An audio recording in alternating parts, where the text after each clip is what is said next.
Working on a Model A water pump, and anyway, we have a full spare here that we've rebuilt for the cars, and it has the original grease nipple in it here because this cavity needs water pump grease.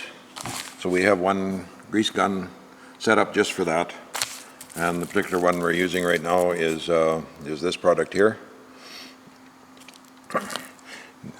The other end is normal grease, and so this would need greasing more often because you want that to seal and not leak the coolant. We've done several things here. Now, you hear horror stories of the impeller coming off of the shaft.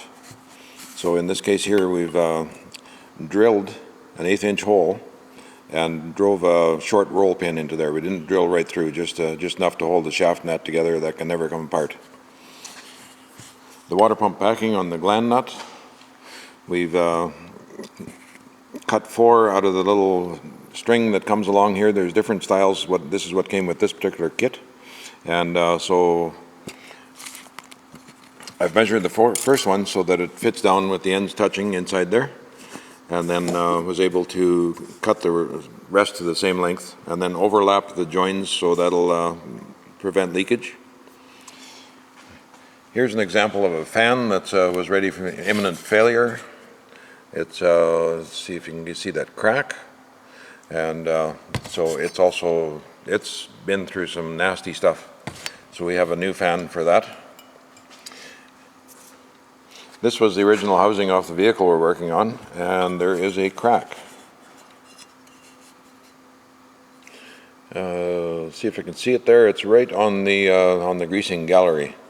There's a crack through there, so that can be brazed and rebuilt, but I did have another housing here that I'm going to use with this kit.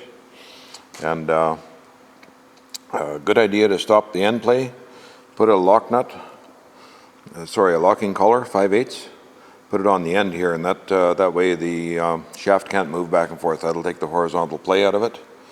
On the inside of the cylinder head, there is what they call a button. There's a little spot in there, and that's what normally stops the horizontal linear travel of that shaft. So if it gets back too far, then it can start grinding on the impeller. So you want to avoid that and keep it out for the best coolant movement possible. So this is the kit I'm using. Comes with a bunch of instructions, comes with the diagram for assembly, and that is another source of information there. You can upgrade the front bearing, which is this sleeve here. We're going to put the sleeve in so that the load side to the bottom and to the generator side is not on the split here.